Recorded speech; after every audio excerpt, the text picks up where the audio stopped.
So finally 3 साल के लंबे गैप के बाद स्ट्रेंजर थिंग्स सीजन 5 की वॉल्यूम 1 रिलीज हो चुकी है और इसे देखने के बाद मेरे मुंह से एक ही शब्द निकलते हैं, OMG, ओ माई गॉड। स्पेशली इसके लास्ट 20 मिनट्स को देख के जो एक पीक लेवल एक्सपीरियंस रहा। तो अब तक वॉल्यूम 1 में जो बातें मुझे पता चली मैं तुम्हें उसे बिना स्पॉइलर के बताऊंगा। तो पिछले सीजन में ड्रिफ्ट ओपन होने की वजह से पूरा हॉकिंस अब क्वारंटीन का पार्ट हो चुका है, जहां एल अपनी पावर कम हो जाने की वजह से हुपर के साथ ट्रेनिंग कर रही है। फिर बाकी कैरेक्टर्स जस्टिन, लुकास, विल और माइक अब बड़े हो चुके हैं, जो हाई स्कूल से अब कॉलेज में शिफ्ट हो चुके हैं। फिर बचे कैरेक्टर्स स्टीव, नैन्सी, जोनाथन और रॉबिन बाकी सभी कैरेक्टर्स की तरह हॉकिंस की क्वारंटीन का पार्ट है और ये सभी कैरेक्टर्स मिलकर वेकना को ढूंढने की कोशिश कर रही है। बात करें अगर वॉल्यूम 1 की, इन्होंने एपिसोड 1 से ही पिछले सीजन्स को रिकैप किया है, जब 12 नवंबर 1983 को विल गैब हुआ था। फिर इन्होंने प्रेजेंट 1987 को दिखाया है, जहां वेकना 1983 के विल के तरह और बच्चों को गैब कर रहा है।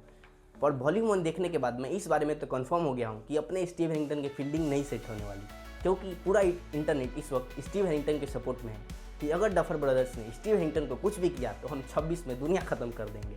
बात करें अगर वॉल्यूम 1 की, तो इसमें कुछ नए कैरेक्टर इंट्रोड्यूस हुए हैं, जो है डॉक्टर के, जो मेरे तरह हाथ धोकर एल के पीछे पड़े हुए हैं और कुछ एक्सपेरिमेंट्स करती हुई नज़र आ रही है। वॉल्यूम 1 की जो मुझे सबसे अच्छी बात लगी है वो है इसमें नारी शक्ति, वुमेन एम्पावरमेंट नहीं, मदर एम्पावरमेंट, जहाँ स्ट्रेंजर थिंग्स अपने लेस रिस्पेक्टेड कैरेक्टर्स को पावरफुल दिखाती हुई नजर आई है।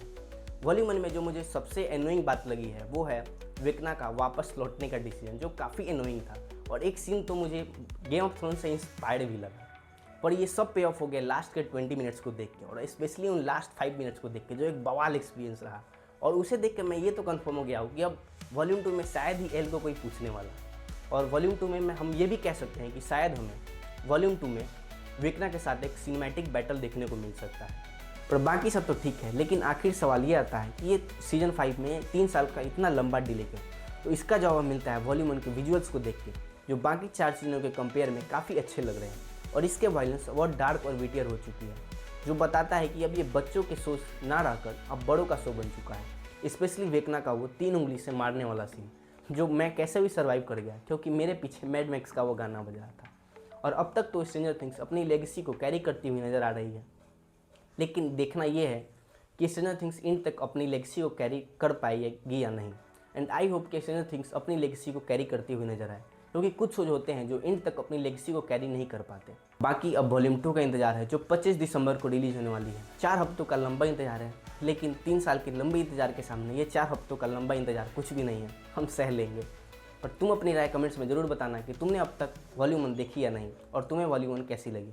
सो दैट्स ऑल, मिलते हैं किसी अगले वीडियो में, तब तक के लिए